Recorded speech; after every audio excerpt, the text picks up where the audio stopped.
and now revived in the style of Bob Fosse, have remained at the center of the popular entertainment universe. Chicago, which was overwhelmed by a chorus line when both shows appeared on Broadway in 1975,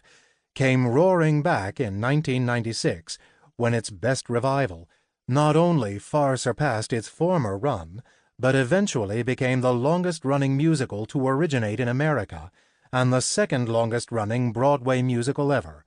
behind only The Phantom of the Opera. Additional milestones include the musical revue Fosse, based on Fosse's choreography, which received the Tony Award for Best Musical in 1999, the 2002 film adaptation of Chicago, the first film musical to win the Oscar for Best Musical since 1968, and a stage revival of Pippin that received the Tony for Best Revival in 2013. Before completing more than 20 years of service as a curator, archivist, and director for several divisions at the New York Public Library for the Performing Arts, the author of Big Deal was a professional dancer who, as a member of a dancing chorus, experienced the life-altering opportunity of being coached by Fosse during a week of rehearsals in preparation for the 1982 revival of Little Me. As one of those lucky enough to claim the title of Fosse Dancer, Winkler,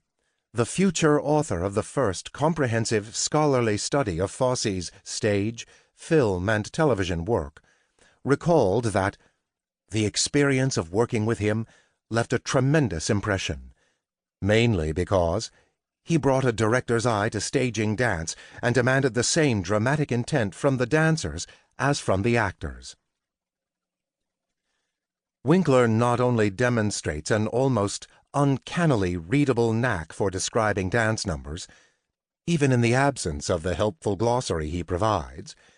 but also places Fosse's choreography in the larger context of the shows and films, explains how everything worked together, and tells the story of how Fosse realized his increasingly independent vision.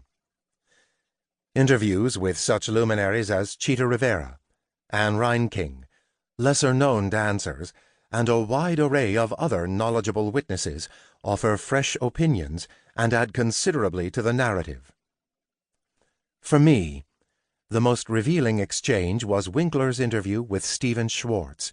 who in the early 1970s was the young and feisty composer of Pippin, fresh from his success as the composer of Godspell more than 30 years before Wicked. The interview sheds considerable interpretive light on the fascinating and turbulent artistic and personality conflicts between the talented young composer and his controlling boss, and includes Schwartz's following powerful revelation: "It's only been in retrospect,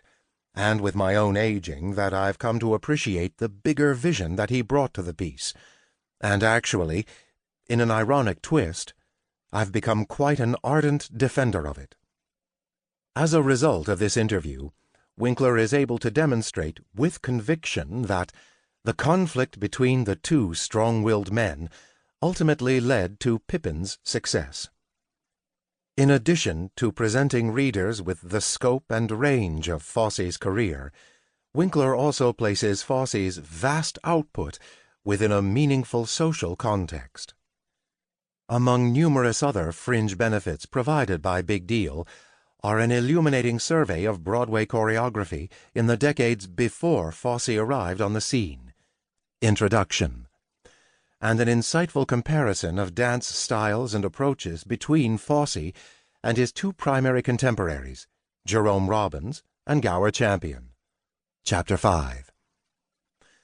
Readers also acquire an especially rich history of the women in Fosse's creative and personal life,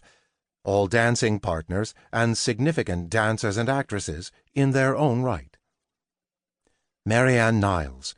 Fosse's first dancing partner and wife from 1947 to 1952. Joan McCracken,